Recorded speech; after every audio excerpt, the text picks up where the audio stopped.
Discord आज की date में एक ऐसा डिजिटल प्लेटफॉर्म बन चुका है जहां लोग हैंग आउट करने और चिल करने आते हैं। डिस्कॉर्ड पॉपुलर है क्योंकि ये सिर्फ एक मैसेजिंग ऐप नहीं है बल्कि एक कम्युनिटी स्पेस है। यहाँ हर एक टॉपिक का एक कॉर्नर है, gaming, anime, coding, music, mental health, सब कुछ। यहाँ पे आप अपने दोस्तों के साथ बात कर सकते हो और नए स्ट्रेंजर से कनेक्ट कर सकते हो बिना अपनी आइडेंटिटी रिवील करें। और यही फ्रीडम, यही अनोनिमिटी लोगों को मौका देती है वो बनने का जो वो रियल लाइफ में कभी नहीं बन सकते। कभी कभी इंटरनेट के कॉर्नर्स पे कुछ ऐसे लोग मिल जाते हैं जिनसे मिलना सिर्फ डेंजरस नहीं, लाइफ डिस्ट्रॉइंग हो सकता है। 764 एक ऐसा ग्रुप है जिसका नाम शायद आपने कभी ना सुना हो, लेकिन जिन्होंने सुना है या तो वो चुप है या हमेशा के लिए डिसअपेयर हो चुके हैं। Welcome to 764।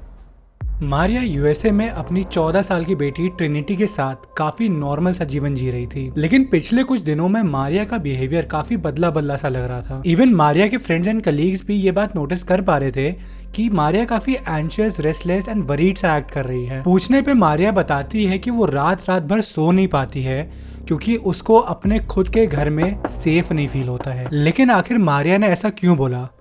क्योंकि उसके अलावा उसके घर में सिर्फ उसकी 14 साल की बेटी ही तो रहती थी।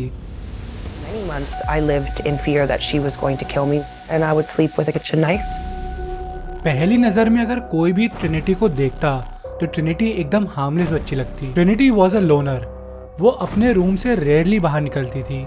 इनफैक्ट वो अपने रूम से हफ्तों तक बाहर नहीं निकलती थी, not even for food. And the worst part is Trinity अपने रूम के अंदर भी किसी को घुसने नहीं देती थी। मोस्टली ट्रिनिटी घंटों अपने पीसी के सामने बैठी रहती थी एंड अपने ऑनलाइन फ्रेंड से बात करती थी। ट्रिनिटी का इतना एंटी सोशल बिहेवियर देख के उसकी माँ मारिया काफी कंसर्न हो जाती है एंड एक दिन ट्रिनिटी की एब्सेंस में उसके रूम में जाके उसका पीसी चेक करने का डिसीजन लेती है। लेकिन ट्रिनिटी के कंप्यूटर तक पहुंचने से पहले ही मारिया कुछ ऐसा देख लेती है जिसको देखने के बाद उसका अपनी बेटी की तरफ परसेप्शन एकदम बदल जाता है। मारिया जो अपनी बेटी को काफी सिंपल सी लड़की समझती थी, इन रियलिटी ट्रिनिटी की दुनिया उससे एकदम पोलर ऑपोजिट थी। ट्रिनिटी की रूम की दीवारें satanic versus, hate posters, self harm और काफी डेरोगेटरी चीजों से भरी पड़ी थी। एंड एक नाम जो इन सारे पोस्टर्स में काफी कॉमन था वो था MK ultra. But the real problem was just about to start. जब मारिया ट्रिनिटी का कंप्यूटर एक्सेस करती है तब उसका कंप्यूटर ऐसी फोटोज से भरा होता है जिसमें लोगों की बॉडीज पे सेल्फ इन्फ्लिक्टेड स्कार्स होते हैं। एंड ये कोई नॉर्मल स्कार्स नहीं थे।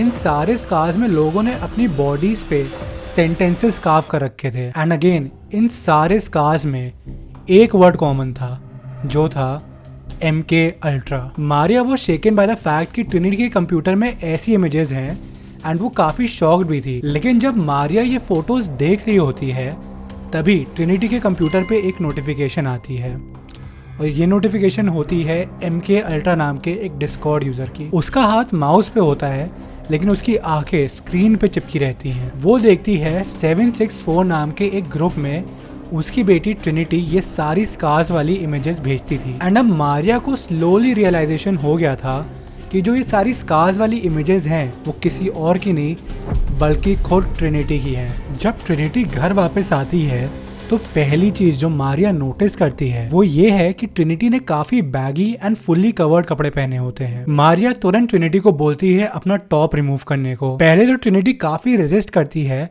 बट काफी बार बोलने के बाद अल्टीमेटली ट्रिनिटी अपना टॉप उतारती है। तो देखने को मिलता है कि ट्रिनिटी की पूरी बॉडी स्कार से कवर्ड थी। There was rarely any area जिसमें स्कार्स ना हो। उसकी पूरी बॉडी पे नेम स्कार्फ थे एज इफ वो कोई ऑब्जेक्ट हो एंड उसके ऊपर ब्रांडिंग करी गई हो। It was really concerning and इसलिए ट्रिनिटी को तुरंत एक थेरेपिस्ट के पास लेके जाया जाता है। थेरेपी सेशंस के दौरान इनिशियली ट्रिनिटी कुछ नहीं बोलती है बट ओवर द टाइम जैसे जैसे ट्रस्ट बिल्ड होता जाता है धीमे धीमे ट्रिनिटी के कन्फेशंस बाहर आते हैं। Just very familiar to me, especially from a male, especially like manipulative. I had something happen to me when I was really young. I was assaulted by a family member. He stopped assaulting me, and I felt like I still needed that. I still needed that male validation in a terrible way. It's really sick and twisted. I met these people on accident. One of my friends was showing me these gore videos on Discord, invited me to one of them, and then I ended up like talking in those servers. This is terrible, but I also wanted to fit in. So a lot of people came to me and asked me to do things for them, and because I was literally a mind fuck, like I did it. They would say, like, if you cut my name into your body, then I own you. Forced to cut into my vagina. I didn't want to do that. I did not want to do the shower. I wouldn't get out of bed. I wouldn't eat. I got threatened that they would send my photos to my school, my mom, my friends. They would tell everybody. If I'm not on the internet, they're going to tell everybody. They're going to show everybody. You have to give it back to me. He wished he was my family member that did that. I was supposed to kill her, and then he was supposed to come, and we were supposed to go on a literal killing spree where he would abduct females, rape them, young females, rape them, and then kill them.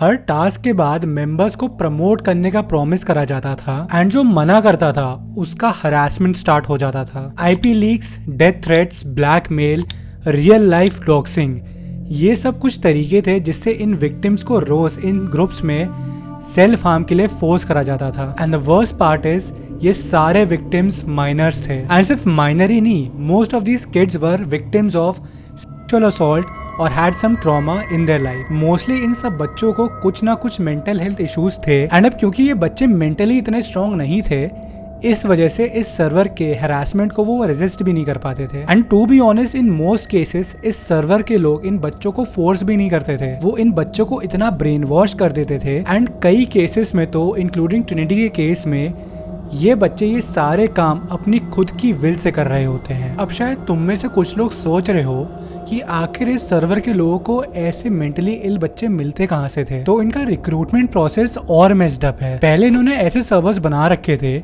जिनका नाम देख के ऐसा लगेगा कि ये कोई self help या सपोर्ट ग्रुप्स होंगे। एंड ऑब्वियसली जब कोई ऐसे ग्रुप को ज्वाइन करता है दैट मीन्स वो इंसान वल्नरेबल है एंड इसी वल्नरेबिलिटी का फायदा 764 के लोग उठाते थे। वो पहले तो हेल्प के बहाने इन बच्चों के डीएम में स्लाइड इन करते थे एंड धीमे धीमे इन बच्चों को ग्रूम करना स्टार्ट कर देते थे। अल्टीमेटली जब ये माइनस कंप्लीटली ब्रेन वॉश हो जाते थे तब इनको 764 में ऐड करा जाता था। इस सर्वर पे इन बच्चों से घटिया काम करवाए जाते थे, जैसे torsion, self harm, suicide attempts करना एंड अपने पेट्स को मारना। जी हाँ, पेट्स को मारना। इनफैक्ट इस सर्वर की एक वीडियो है जिसमें एक लड़की को टास्क दिया जाता है अपने दांतों से अपने पेट हैमस्टर का हेड बाइट ऑफ करने का। Are you crying? If you don't take a bite out of it, I'm gonna make you do more fucked up shit than that, okay? Hurry up.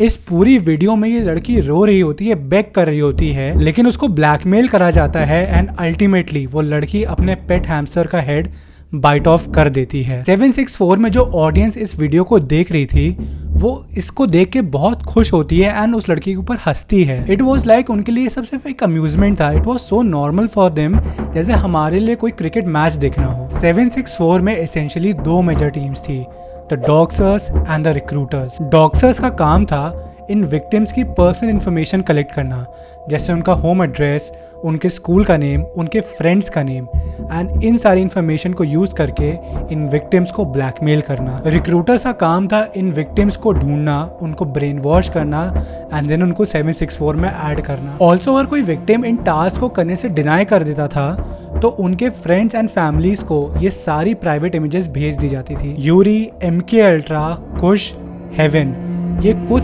Popular नाम है 764 के। Trinity का case सिर्फ एक popular case है, लेकिन in reality इस पे डेली हंड्रेड्स इवन थाउजेंड्स लोग बच्चों को टॉर्चर कर रहे थे। इनफैक्ट जिस समय तुम ये वीडियो देख रहे हो 764 में कोई टॉर्चर हो रहा होगा। 764 की रियलिटी बहुत डिस्टर्बिंग है और जो लोग 764 में फंसे हुए हैं वो या तो साइलेंस चूज करते हैं या हमेशा के लिए डिसअपेयर हो जाते हैं। पुलिस एंड बाकी अथॉरिटीज को जब 764 के बारे में पता चलता है तो वो तुरंत इन सर्वर्स को ज्वाइन करना शुरू कर देती है। एंड जब वो इस सर्वर की हिस्ट्री देखती है तो सामने ये आता है कि काफी टाइम तक सिर्फ एक अकेला यूजर इस सर्वर को रूल कर रहा था एंड इस यूजर नेम का नाम था फीलिक्स। जब फीलिक्स का IP एड्रेस ट्रैक करा जाता है तो सामने आता है फीलिक्स का real name Bradley Chance Cadenhead है और वो सिर्फ 16 साल का है। लेकिन जब ब्रैडली के स्कूल में ब्रैडली के बारे में पूछा जाता है तो सामने ये आता है कि ब्रैडली काफी इंट्रोवर्ट एंड शांत स्वभाव का बच्चा है। इनफैक्ट ब्रैडली के टीचर्स का ये कहना था कि ब्रैडली का नेचर काफी ओबीडियंट एंड पोलाइट है। लेकिन फिर यहाँ पे सोचने वाली बात ये थी कि आखिर कैसे इतना इंट्रोवर्ट एंड शांत बच्चा फाउंडर बना दुनिया की सबसे बड़ी नियो नाजी कल्ट का।